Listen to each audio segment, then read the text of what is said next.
बॉलीवुड की धक धक गर्ल माधुरी दीक्षित, जिनकी मुस्कान पर लाखों दिल फिदा हो जाते हैं। लेकिन क्या आप जानते हैं कि एक ऐसा सीन भी था जिसने उनकी हंसी को आंसुओं में बदल दिया था। एक ऐसा लव सीन जिसे शूट करने के बाद माधुरी सारी रात सो नहीं सकी। जहां सामने थे दिग्गज अभिनेता विनोद खन्ना, जो सीन को करते समय इतने बेकाबू हो गए कि माधुरी के होठ ही जख्मी कर गए। वहीं कैमरे के पीछे था बॉलीवुड का दबाव और सामने थी एक इमोशनल टक्कर, करियर, इज्जत और भावनाओं की। क्या था वो सीन, क्यों टूटी थी माधुरी और किसने किया था ये सीन फिल्म में जबरदस्ती शामिल? माधुरी से जुड़ी इन सब की जानकारी आज की इस अनसुनी कहानी में हम आपको देने वाले हैं। इसके अलावा आज हम लोग बॉलीवुड की कुछ ऐसी फिल्म की भी बात करने वाले हैं जिसने 90 के दशक में अश्लीलता की सारी हदें पार कर दी थी। तो बने रहे वीडियो के अंत तक, और अगर आप भी माधुरी दीक्षित के फैंस हैं तो वीडियो को लाइक करना ना भूले। बॉलीवुड में माधुरी ने विनोद खन्ना के साथ कई बेहतरीन फिल्में दी। साल 1988 में आई फिल्म दयावान में माधुरी दीक्षित और विनोद खन्ना की जोड़ी को लोगों ने काफी पसंद किया था। दोनों ने इस फिल्म में अपनी कई सीन से पर्दे पर आग लगा दी थी। ऐसा इसलिए क्योंकि उस वक्त दयावान की चर्चा फिल्म में माधुरी दीक्षित और विनोद खन्ना पर फिल्माए गए अतरंग दृश्य को लेकर खूब होती है। 1988 में रिलीज हुई फिल्म दयावान की रिलीज को आज 35 साल हो चुके हैं। ये फिल्म विनोद खन्ना के करियर की महत्वपूर्ण फिल्मों में शामिल है। ये वो वक्त था जब विनोद खन्ना अमेरिका से ओशो का आश्रम छोड़कर लौट आए थे और अच्छे रोल की तलाश में थे। फिल्म का निर्देशन फिरोज खान ने किया था। दयावान में विनोद खन्ना और माधुरी दीक्षित दोनों के अभिनय की खूब तारीफ हुई। सिनेमैटोग्राफर कमल बोस ने भी फिल्म में कमाल का कैमरा वर्क दिखाया।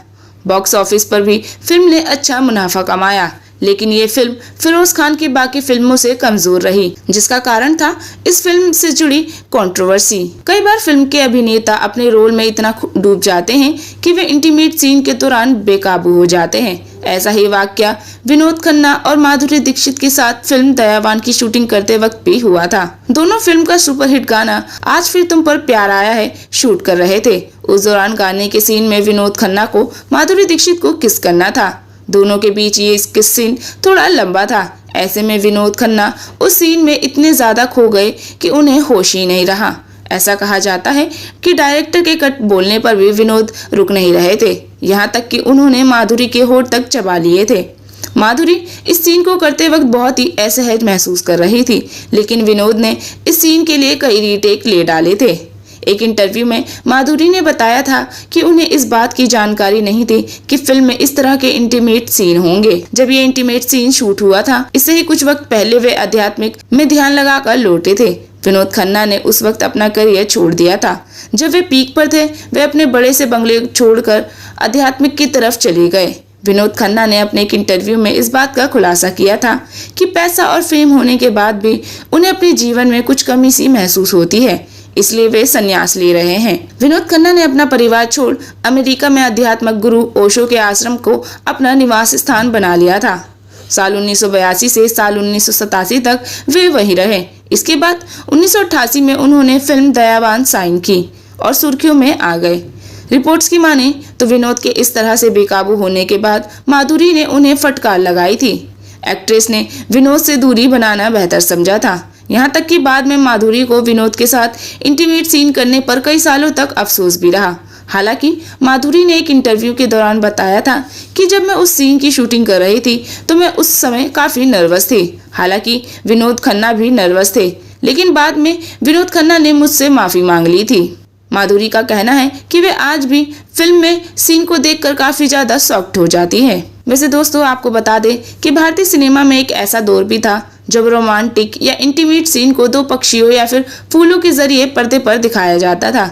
इसमें गलती किसी की भी नहीं है, क्योंकि वह जमाना ही ऐसा था। ये आजादी से पहले का वक्त था जब किसी सीन या बोल्ड सीन को खुलकर फिल्माने के बारे में सोचा भी नहीं जा सकता था। सामाजिक परिदृश्य में ये सोचना भी सही नहीं था।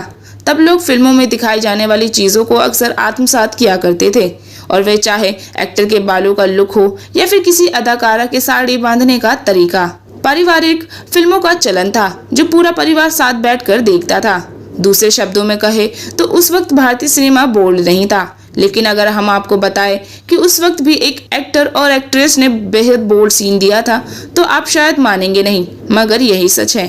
भारतीय सिनेमा के इस किसिंग सीन को ब्रिटिश राज में बनाई गई थी। Film a throw of dice में फिल्माया गया था। साल 1929 में आई ये फिल्म एक साइलेंट फिल्म थी। भारतीय सिनेमा को जानने वाले अधिकतर लोगों को लगता है कि हिंदुस्तानी सिनेमा का पहला किस सीन असल में देविका रानी ने किया, लेकिन ये पूरी तरह से सच नहीं है। उनसे पहले अभिनेत्री सीता देवी ने 1929 में आई silent film a throw of dice में ये कारनामा कर दिया था। बताया जाता है कि ये फिल्म महाभारत की दूधसवा से प्रेरित थी, यानी कि उसी के आधार पर इस फिल्म को बनाया गया था। ये फिल्म का सबसे लंबा किसिंग सीन था, जो करीबन 2 से 3 मिनट तक बताया जाता है। इस फिल्म की काफी चर्चा हुई थी, लेकिन उससे ज्यादा फिल्म में फिल्माए गए उस सबसे लंबे किसिंग सीन की चर्चाएं काफी लंबे समय तक रही।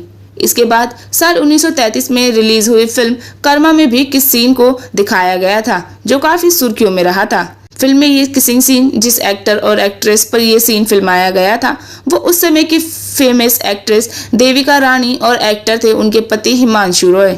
बताया जाता है कि दोनों के बीच लगभग 4 मिनट तक किस सीन फिल्माया गया था। वैसे आपको बता दें कि बॉलीवुड की फिल्मों में जितने भी किसिंग सीन फिल्माए जाते हैं वो सारे कभी रियल ही नहीं होते। इनमें से कुछ किसिंग सीन को दिखाने के लिए डायरेक्टर से लेकर सभी क्रू मेंबर को पापड़ बेलने पड़ते हैं, क्योंकि मोस्टली टाइम ऐसा होता है कि हीरो हीरोइन ऐसे सीन को करने से मना कर देते हैं। तो उसकी वजह से फिल्म डायरेक्टर को बॉडी डबल का इंतजाम करना पड़ता है, जिसकी वजह से फिल्म की कहानी और हीरो हीरोइन की प्रायोरिटीज को भी मान्यता मिल जाती है।